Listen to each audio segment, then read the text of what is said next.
Spoštovani gledalci in gledalke Studia Bistrica, lepo pozdravljeni. V tokratni oddaji si lahko ogledate. V Bistriškem gradu predstavili zbornik o doktorju Jožetu Pučniku. V knjižnici predavanje Jamesa Marjana Tomazina. Srečanje župana doktorja Ivana Žagarja s prostovoljci. Omizje o prihodnosti čebelarstva na Bistriškem. 54. pokal pohorskega bataljona v judu. Košarkarji Bistrice izgubili proti ekipi Krškega. V viteški dvorani Bistriškega gradu so pretekli četrtek predstavili knjigo z naslovom Jože Pučnik o zgodovinskem spominu in spominu sodobnikov, ki je šla pri celjski Mohorjevi družbi. Uvodoma sta zbrane nagovorila ravnateljica Mohorjeve družbe doktorica Tanja Ozvatič in župan občine Slovenska Bistrica dr. Ivan Žagar. Dr. Jože Pučnik je bil nestor osamosvojitvene miselnosti in oče slovenske države. Do konca je verjel v zgodovinsko pravico, ki bo Slovencem prinesla katarzo. Kako daleč smo Slovenci 20 let po njegovi smrti, so v zborniku osvetlili Pučnikovi sodobniki in sopotniki. Gostje večera so bili magistrica Iva Pučnik-Ozimič, dr. Željko Oset in Alenka Puhar. Besedo ima zdaj Pučnik. V enega zadnjih svojih tekstov je uvedel tole. Perverzno je, da vsak poskus korekture teh krivičnih pravil igre, ki so ostali politikom kontinuitete, sproži verižno akcijo agresivnih napadov prizadetih političnih skupin in njihovih medijev. Govori se o čistkah, o preziranju stroke, o grozečem fašizmu in o bojazni pred pučističnimi namerami vlade. Čim so ogroženi njihovi privilegiji, katerih senčna stran je vedno diskriminacija drugih, se v očeh privilegiranih začne podirati svet in sproži se histerična gonja. Seveda se pri tem omenjajo le najvišje nacionalne in evropske vrednote in nikoli lastni žepi, za katere večinoma gre. No, neha govoriti Pučnik, govori Alenka Puhar. Teh besed ne citiram prvič. Decembra 2021 sem napisala kolumno za Delo, kamor so me povabili pred 3 leti, še pod drugim vodstvom časopisa. V njej sem zapisala, da bi se mi ob 30. obletnici demokracije in samostojne države zdelo primerno pogledati, kaj je o podobnih priložnostih menil Jože Pučnik. In sem si izbrala prej citirane misli. To so objavili, a čez nekaj dni so mi sporočili, da sodelovanje z mano zaključujejo. Dolgo so bili nejevoljni, ampak da bi jim s pomočjo Pučnika učitala perverzne igre z razvrednotenjem jezika, to pa je bila očitno kaplja čez rob. V knjižnici Josipa Vošnjaka Slovenska Bistrica so v ponedeljek gostili predavanje z naslovom Zakaj besedi bolečina in bolezen ne obstajata.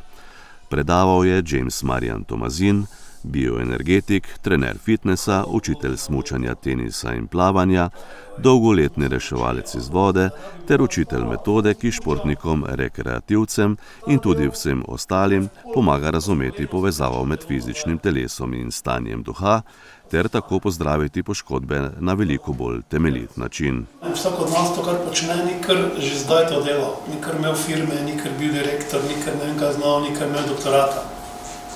Potem v športu, tenis mogo ne vem kako dolgo vaditi, da si tako daro, ali golf, ali karkoli. Hočem povedati, da čisto vse, kjer si vložil čas, energijo, pa pozornost, pa trdo delal, tam nekaj imaš. In čisto vse v življenju je tak, kjer ti nekaj delaš, pa vložiš to troje, potem nekaj dobiš. Pri zdravju, pa zadnjih 150 let so nas nekako uspeli prepričati, da ti nekam greš, pa te nekdo malo tak, pa ti bo že kot ptiček. Ni tak, tudi pri zdravju je isto. Če ne narediš sam, imaš figo.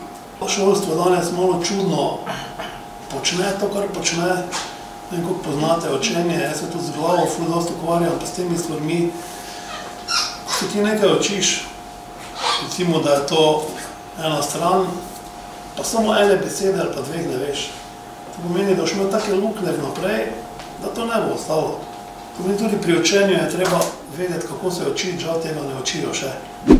Župan občine Slovenska Bistrica, dr. Ivan Žagar, je pretekli torek pripravil sprejem za prostovoljce. Zdaj, ko se mi pogovarjamo o prostovoljstvu v občini Slovenska Bistrica, treba seveda poudariti, da imamo mi številna društva, ki delujejo na zelo širokem spektru delovanja. Tako da je tega vzgleda in sporočila za mlade, ki je bilo omenjeno tudi zelo veliko, tudi veliko priložnosti. Jaz sem prepričan, da se tega tudi veliko na mlade prenese. Zdaj danes niso povabljena vsa društva, številna delujejo pač na svojih področjih. Se pa običajno srečujemo predvsem z tistimi, ki delujete, pred tem časom, pred novim letom, s tistimi, ki delujete na prav posebnem področju, to je na področju humanitarnega delovanja, torej na področju pomoči v nesrečah. Zdaj, to delo bi lahko seveda na nek način razdelili v bistvu na dva dela. En del je tisti, ki pravzaprav poteka, kot smo že slišali, tako rekoč skozi celo leto na številnih področjih, tako prostovoljci, ki pomagajo starejšim invalidom, kot recimo prostovoljci, ki delujejo na področju delovanja Rdečega križa, pa tudi Karitasa, pa seveda tudi vsi tisti, ki spremljajo najmlajše, ko je treba iti v šolo, in pa seveda vsi, ki delujejo v sklopu civilne zaščite, ker tudi vemo, da se tudi z temi dogodki ves čas skozi leto srečujemo. Zdaj običajno, pa je žal v zadnjih letih primer, da nas pravzaprav doletijo tudi izredni dogodki, tako rekoč je skoraj vsako leto narava na nek način za to poskrbi, če se spomnite, nekaj časa nazaj je bil ta žled, tega se reži zdaj 10 let, se prav spomnim, 10 let, pa ampak recimo lani smo imeli kar konkretne požare, oziroma predlani konkretne požare, lani pa seveda čisto obratno zgodbo, torej vse te poplave, ki so se dogajale v Sloveniji. Zdaj treba reči, seveda, da te nesreče pravilo tudi nas ne obidejo, tudi lani nas ta poplavni del ni obšel, res je, da seveda niti približno niso imeli takega obsega nesreče, kot je bila po nekaterih drugih krajih v Sloveniji, vendar vseeno, tudi naše konce so te dogodki doleteli, tako da je bila pomoč potrebna tudi pri nas. Res pa je potrebno, da se ta solidarnost tudi izkazala, kot se vedno izkaže, in ste šli pomagati tudi v druga okolje, tam, kjer je bila pomoč in tistim, ki je bila pomoč tistem trenutku najbolj potrebna. Jaz osebno menim, da se pri nas v Sloveniji veliko krat mogoče malo premalo zavedamo tega humanitarnega in delovanja tudi pomoči v takih izjemnih dogodkih, da bi seveda takšne situacije bile bistveno slabše vladljive, da je bila nesreča in posledice teh nesreč je bistveno večje. In če ne bi imeli vseh teh številnih vas prostovoljcev, ki delujete na teh področjih, bi bile stvari bistveno težje vladljive. Zato jaz te priložnosti seveda izražam vsem sopriznanje, izražam vsem zahvalo za opravljeno preteklo delo na vsem tem delu, ki ste ga opravili. Ker zdaj vem, da seveda ni mogoče, da bi vse naše prostovoljce na enem mestu dobili, ker bi bo redno gradi premali. Na nek način tudi pozivam, da prenesete seveda to sporočilo tudi vašemu članstvu. Gre za zahvalo, tako v imenu občine, predvsem pa v imenu tudi naših občank in občanov, ki so seveda deležni te pomoči. Srečanja v Bistriškem gradu so se udeležili prostovoljci na področju zaščite in reševanja ter varnosti v cestnem prometu v občini Slovenska Bistrica in prostovoljci, ki sodelujejo pri izvajanju projekta brezplačnih prevozov za starejše. Ja, jaz sem prostovoljka pri prostoferjih, sem pri Rdečem križu, pa tudi drugod se udejstvujem, tako da vse posod pomagamo. Zakaj? Zato, ker enostavno mi to je v zadovoljstvo, ker se mi zdi, da več, ko daješ, več pridobivaš. Torej nudi neko notranje zadovoljstvo. Zadovoljstvo, tako. Čebelarsko društvo Slovenska Bistrica je pretekli torek organiziralo okroglo mizo o prihodnosti čebelarstva na Bistriškem. Omizja so se med drugimi udeležili poslanka Državnega zbora magistrica Karmen Furman, sekretarka državnega sveta magistrica Monika Kirbiš-Rojs, namestnica ravnateljice vrtca Otona Župančiča Slovenska Bistrica Nina Borko-Bezjak, podžupan občine Slovenska Bistrica Žarko Furman, direktorica Slovenska Bistrica Tomaž Repnik, predsednik Zveze čebelarskih društev Štajerske Vlado Vogrinec in župan občine Slovenska Bistrica dr. Ivan Žagar. Predsednik čebelarskega društva Slovenska Bistrica Maksimilijan Prah je ob tej priložnosti poudaril, da nameravajo oživiti promocijo peneče medice. Danes smo povabili v društvo vas, ki bi mogoče lahko, koliko je vaših močeh, ne morate vi zdaj vplivati na protokol, ki ga ima, rečemo, državni svet ali pa državni zbor, ne? Ampak da bi postala peneča medica protokolarna pijača, ki bi se, rečemo, točila v nekih izjemnih dogodkih v državnem svetu, državnem zboru, rečemo, predsedniku, tudi ne bilo robe, nič ne, pa rečemo tudi pri našem županu. Zakaj govorim to? Glede, če ne bomo, jaz se trudim, pa Franci se trudi z našim moči, da tole pijačo nekako poskušamo sprijati, da to promoviramo, ampak do zdaj ni nekega prodora na tem področju. In to bi želeli mi, ker če bomo mi na lokalni ravni, mi tu Slovenski Bistrici, Mariboru, bi rekel v Celju, to nekako vsak na svojem področju neko premakli tole stvar, potem se lahko na slovenskem delu ta zadeva pojavi nekje na vidnem mestu, kajti, glede, takšno pijačo nihče ne zna na svetu narediti, ko znamo Slovenci, penečo medico. Pol boste sami poskusili, pa boste ocenili, pa boste videli. In v Franciji je že bil prosil vsakega, ko gre na Apimonde vkoli po svetu, da mu prinesem flašo peneče medice, je ni. To so neke pijače, likere, dodani okusi.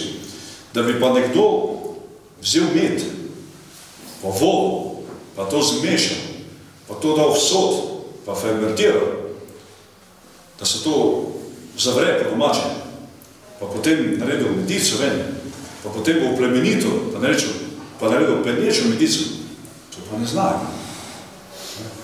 Medico še znajo narediti, to so že stari Slavani znali, medico narediti, ko so svoje vojske davali pijačo, da so se lažje borili, ki so bili nomadi, ki so čebele lahko vozi sebe, penečo medico pa ne znajo narediti.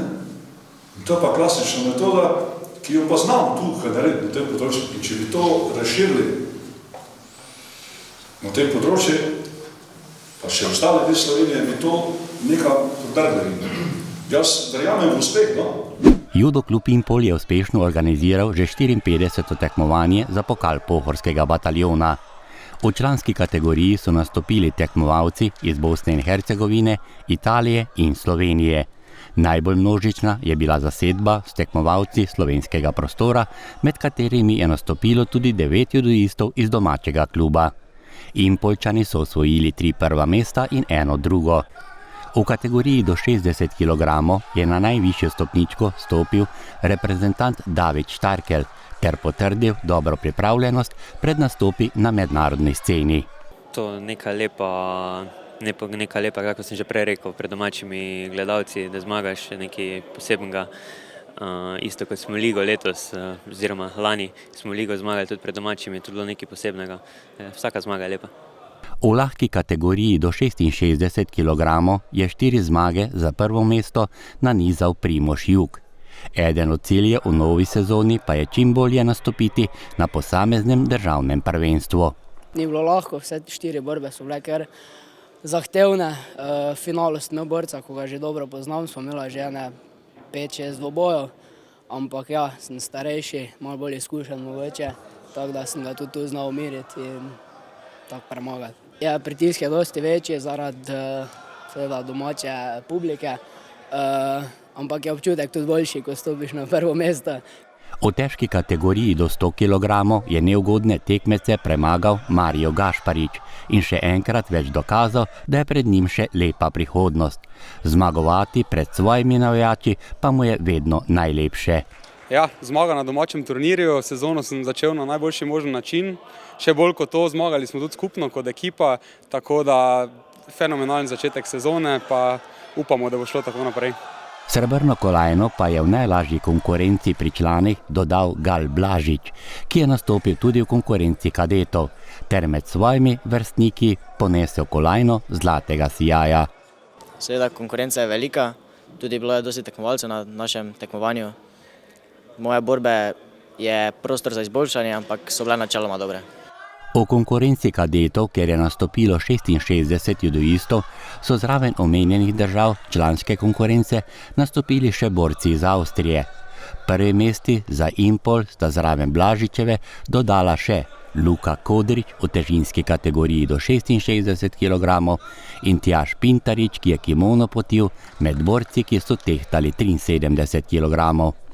V ekipnem seštevku so v članski kategoriji prvo mesto osvojili judoisti Impola, ki so na najvišjo stopničko stopili tudi v konkurenci kadetov. Skupni seštevek nastopov pa so dobili judoisti Slovengradca, ki so imeli tudi predstavnice v konkurenci kadetin, kjer pa so organizatorji ostali brez nastopajočih in brez točk. Ja, moram reči, da sem zadovoljen z njimi, da smo osvojili 3 prva mesta. Nastopali so tudi kadeti v članski konkurenci, tako da je dobra popotnica za mednarodna tekmovanja, katera nas čakajo v tem letu. Večkratni zmagovalec tega tekmovanja in državni reprezentant Vito Dragič pa letos ni stopil na tatami. Pomembno vlogo je odigral v organizaciji tekmovanja. S tekmovalnimi načrti pa je že pred prvimi tekmama za izbrano vrsto. Ja, treba je začeti segati po nekih večjih uvrstitvah, boljših rezultatih, da v bistvu te zadnjo ciljno ravnino probamo narediti normo za olimpijske. Letos smo v planu 6 tekmovanj, če bo kje malo bolj na knap, da bomo mogli res še nekako dodatno skočiti, imamo tudi to v mislih, ampak načeloma si želimo, da bi uspel v 6 tekmovanjah priti notri, bomo pa videli, seveda pa prvo mora vedno zdravje služiti, malo je treba imeti sreče povsod, tako da upamo na najboljše. V zaostali tekmi 11. kroga 3. državne košarkarske lige Vzhod sta se v bistriški športni dvorani pomerili ekipi Bistrice, KTM in Krškega. Izenačeni tekmi so se na koncu zmage in prvenstvenih točk veselili košarkarji Krškega. Po 40 minutah igre je bilo 70-74. Odločilno trojko za zmago je v zadnji minuti zadel Matic Antolovič. Je težka tekma je bila. Zdaj tukaj na koncu je bilo mali kakšna sodniška odločitev, šla levo-desno. Mislim, da je na koncu kar se nekako izenačilo. Ampak ja, so nam kar dali, smo mogli kar globoko poseči, da nam je zdaj na koncu uspelo. Bistričani, ki so res odlično začeli drugi del prvenstva, v tem srečanju morda niso bili kos imperativu pomembnosti zmage v tem srečanju. Nažalost smo izgubili za nas zelo pomembno tekmo. 2 točki gresta v Krško, delali smo dejansko prve minute slabe odločitve, slabe stvari. In potem, ko smo padli v njihov ritem, je bilo zelo težko spremeniti potek tekme. Mislim, da ni bila vredo priprava na tekmo oziroma individualna priprava igralcev, enostavno na vsako tekmo greš isto in delaš prave stvari, danes nismo delali prave stvari. Prvo četrtino so Bistričani dobili 22-19. V tem delu igre je dobro zadeval Jaka Holešek. V drugih 10 minutah prvega polčasa pa je s trojko najprej poravnal Holešek na 35-35. Gostje so povedli 37-39. Rezultat pa je potem s črte prostih metov izenačil Juš Pešak. Na odmor sta ekipi odšli poravnani, bilo je 39-39. Definitivno nam ni lahko, borili smo se, mislim, da nam je na koncu zmagalo energije. Prva četrtina je bila še odlična, v drugi smo pa padli, potem pa nismo nikakor našli energije več prave in smo dobili na koncu tudi kazen poraz. Tudi v tretji četrtini sta se ekipi izmenjavale v vodstvu. Gostje so vodili za 5 točk, bilo je 45-50. Rezultat po 3 odigranih četrtinah je bil 55-54. S to točko prednosti so domači vstopili v zadnji del igre. 5 minut pred koncem so domači izgubljali za 6 točk. Bilo je 58-64. Na kar sta skoši Paradižnik in Pešak poravnala na 65. Antolovič je zagotovil vodstvo gostov 65-68. Holešek in Štancar pa sta izenačila na 70. točki. Gostje so nato dosegli še 4 točke za zmago 70-74. Ta zadnja trojka je bila boleča, ampak mislim, da smo tudi sami krivi, da je sploh do tega prišlo, da je mogli boljše odigrati celo tekmo. Bistričani so v tem srečanju imeli možnost potrditve 2 prejšnjih velikih zmag in to proti Konjicam v gosteh in Hrastniku na domačem parketu. Žal pa je tudi poraz sestavni del športa. Zmagali smo 2 pomembni tekmi, mogoče smo si tu tudi dobili malo kredita, zmagali smo kako tekmo, ko je bilo mogoče presenečenje, da lahko se nam mogoče kakšna taka ponesreči, čeprav se nam ne bi smela, ampak še zdaj za to ni konec sveta. Še vedno imamo lahko vse pod kontrolo, ampak moramo zdaj začeti zmagovati. Bistričani so po dosedaj odigrani 14 krogih na 6. mestu. O dosedanjem igranju so 5-krat zmagali in 9-krat igrišče zapustili kot poraženci. Škoda, no, res se mi zdi, da smo rabili to zmago, sploh na lestvici, pa tudi tako za neko moralo, imeli smo neko dobro serijo, zmagali smo ene par tekem zapored, rabili bi to vezati, sploh proti ekipi, ki bo na koncu koncev se borila v ligi za obstanek ali pa bo nam tekmec za izpad. Zato no res škoda. Popravni izpit po porazu s Krškim bodo imeli že v naslednjem krogu, ko bodo zadnji dan meseca januarja igrali doma z ekipo Calcita iz Kamnika.